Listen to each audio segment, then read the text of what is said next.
नमः शिवाय गुरवे सच्चिदानन्दमूर्तये निष्प्रपञ्चाय शान्ताय निरालम्बाय तेजसे। हरिओम प्रभु जी, आज के इस अध्यात्म परिषद में आप सबका स्वागत है। आज का प्रश्न जबलपुर मध्य प्रदेश से मनोहर गाजरा जी का है। उन्होंने पूछा है कि धार्मिक और जिज्ञासु में क्या अंतर है। ज्ञान की प्रथम भूमिका में प्रवेश पाने वाला धार्मिक है या जिज्ञासु है। देखो प्रभु जी, ज्ञान की जो 7 भूमिकाएं हैं उसमें पहली भूमिका है शुभेच्छा।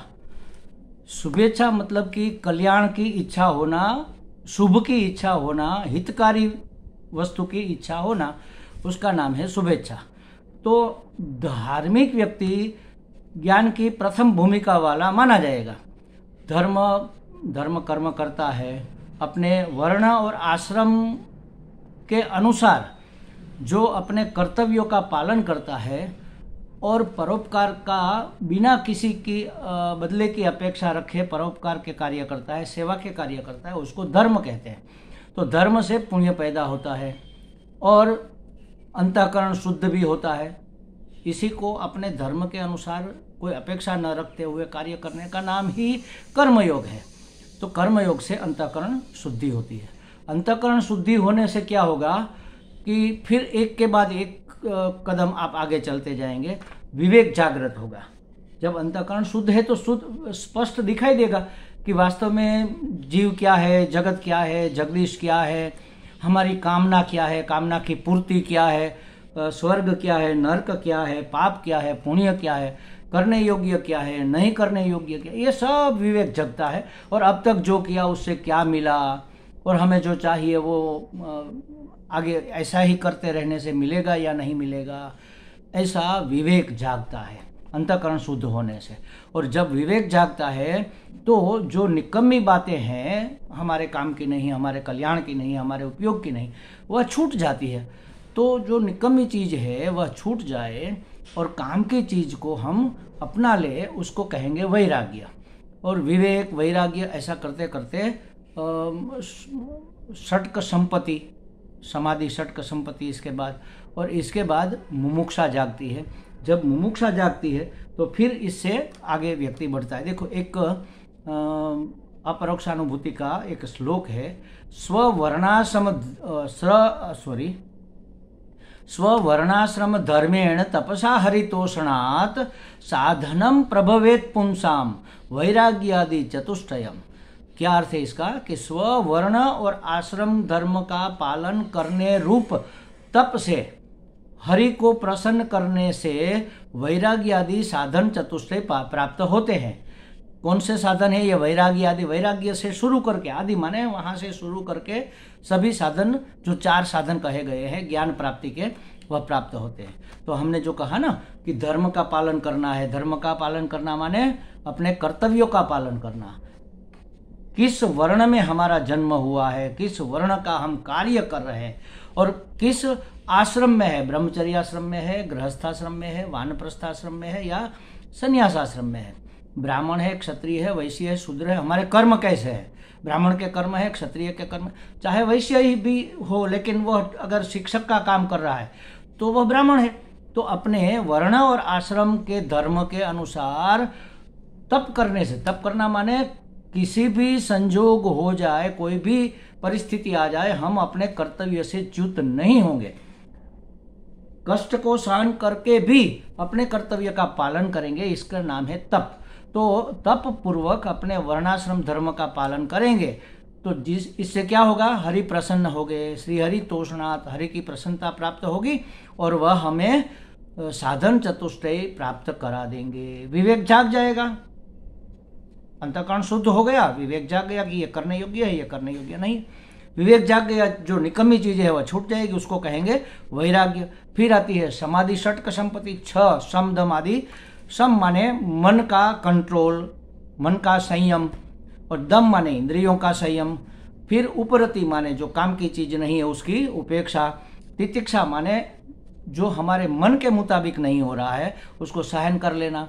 मन के मुताबिक अच्छा ही हो ऐसा ज़रूरी नहीं है, तो मन की बातें एक बाजू में रखकर उसको सहन कर लेना। प्रारब्ध के अनुसार भी जो धूप, ठंडी, गर्मी, जो द्वंद्वात्मक परिस्थिति हमारे सामने पैदा होती है, अनुकूल, प्रतिकूल, पसंद, नापसंद, उसको सहन कर लेना, उसको स्वीकार कर लेना, इसका नाम है तितिक्षा। और अपने लक्ष्य पर और अपने शास्त्र पर और अपने मार्गदर्शक पर पूरा विश्वास रखना, आदर के साथ, उसको कहेंगे श्रद्धा। और हमारे मन का समाधान होना चाहिए, बस हमें यही करना है और कुछ नहीं करना है। ये 6 साधन समाधि षटक संपत्ति कही जाती है। तो विवेक, वैराग्य, समाधि, षटक संपत्ति, और इतना तक करने के बाद मुमुक्षा जगती है। मुमुक्षा माने मोक्ष की इच्छा, मोक्ष माने मुक्ति की इच्छा। किससे मुक्ति? तो मृत्यु से मुक्ति, मृत्यु के भय से मुक्ति, किसी भी प्रकार के भय से मुक्ति, और जड़ता से मुक्ति, बेवकूफ़ी से मुक्ति, पराधीनता से मुक्ति, दुखों से मुक्ति, समस्याओं से मुक्ति। जो भी हमारे अनुकूल पसंद नहीं है, जो भी हमारे स्वभाव के अनुसार, स्वरूप के अनुसार हमें जो पसंद नहीं है, वो इन्हीं में से कोई होगा। तो ऐसी समस्यापूर्ण परिस्थितियों से, पराधीनताओं से, विवशताओं से, परवशताओं से मुक्त होने का नाम है मुमुक्षा। मुक्त होने की इच्छा का नाम है मुमुक्षा। जब मोक्ष की इच्छा जगती है तब व्यक्ति संशोधन करता है कि हमें कैसे मोक्ष मिले, इन सभी से कैसे मुक्ति मिले। अब इनसे हमें छुड़ाने वाला कोई चाहिए। उब गए, हम जल रहे हैं, संसार समुद्र में डूब रहे हैं और इस विषयों की वासनाओं के ताप से, समस्याओं से जल रहे हैं। तो जो जानकार है इस वस्तु का, अध्यात्म शास्त्र का जानकार है, और जिसने अपना अनुभव भी किया है और वह हमें बता भी सकता है, उसको कहेंगे श्रोत्रिय ब्रह्मनिष्ठ। ऐसे किसी महात्मा को सद्गुरु बनाना चाहिए। सद्गुरु के पास जाकर उसका सानिध्य प्राप्त करना चाहिए। उसको गुरु उपसदन कहते हैं। और गुरु उपसदन करके हमें क्या करना है? हमें जानना है कि मैं कौन हूँ, जीव क्या है, जगत क्या है, जगदीश क्या है, ये समस्याएं सब क्या है, और उनसे मुक्ति कैसे मिलेगी। इसका नाम है जिज्ञासा। तो ये तो अंतिम भूमिका आई महाराज, ये साधना की अंतिम, ज्ञान की नहीं, साधना की अंतिम भूमिका। और पहली भूमिका क्या हुई? धर्म। तो धार्मिक शुरुआत है और जिज्ञासु साधक की टॉप लेवल की स्थिति है। तो वहाँ से उसकी साधना वास्तव में शुरू होती है। या अब तक तो ये क्या था, ये प्राइमरी भी नहीं कह सकते, केजी और प्ले हाउस था, समझ लो। वो खेलना सिखाया, वर्णों का परिचय सिखाया, थोड़ा बोलना, थोड़ा पढ़ना सिखाया। अब विद्या अर्जित करने का समय आया, तब उसको जिज्ञासु कहेंगे। अब वह गुरु उपसदन करके, गुरु की सन्निधि में रहकर शास्त्रों का श्रवण करेगा, अपने प्रश्नों का निराकरण करेगा, जो किया हुआ श्रवण है उसके बारे में विचार करेगा, उसको, उसके अंदर रही हुई शंकाओं का समाधान करेगा, उसको कहेंगे मनन। और श्रवण और मनन के बाद जो निश्चय हुआ, उस निश्चय को दृढ़ करने का नाम है निधिध्यासन। निधिध्यासन एक प्रकार का ध्यान होता है।